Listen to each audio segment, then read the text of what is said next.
La ferme est vaste. Un vieux bâtiment dans une cour à pommiers, entouré de 4 rangs de hêtres qui bataillaient toute l'année contre vent et mer.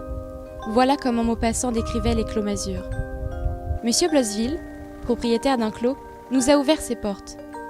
Il nous révèle les secrets que renferme ce patrimoine aux caractéristiques très cauchoises. On a une région qui est quand même assez ventée, on est proche de la mer. Les vents d'ouest dominants sont des fois très violents et donc les talus permettent d'abriter, de protéger les bâtiments à l'intérieur du Clos Masure.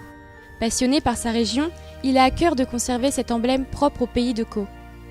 Le Clos Masure de Blosseville est dans sa famille depuis plus d'un siècle.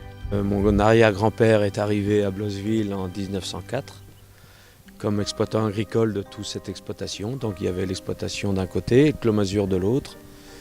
Et au fil des années, le Clos Masure est parti de la famille et puis je l'ai racheté en 2010. Depuis, il s'est lancé dans la restauration des bâtiments. Aujourd'hui, c'est sur le four à pain qu'il planche. On est à l'intérieur du four. Comme vous pouvez voir, il y a eu des infiltrations d'eau qui ont fait pourrir quelques solives. Tout ça va être fait avec du torchis entre deux, comme c'était à l'origine. À cause de l'arrêt de leur construction, les Clos Masure risquent peu à peu de disparaître. Aujourd'hui, l'inscription au patrimoine mondial de l'UNESCO, demandée par le département de Seine-Maritime, pourrait assurer la sauvegarde de ces trésors cachés, uniques au monde. C'est un type de structure agricole qui n'existe que dans le pays de Caux, et ça, les habitants ne le savent pas forcément. On passe devant tous les jours sans se rendre compte qu'on a sous les yeux un paysage unique.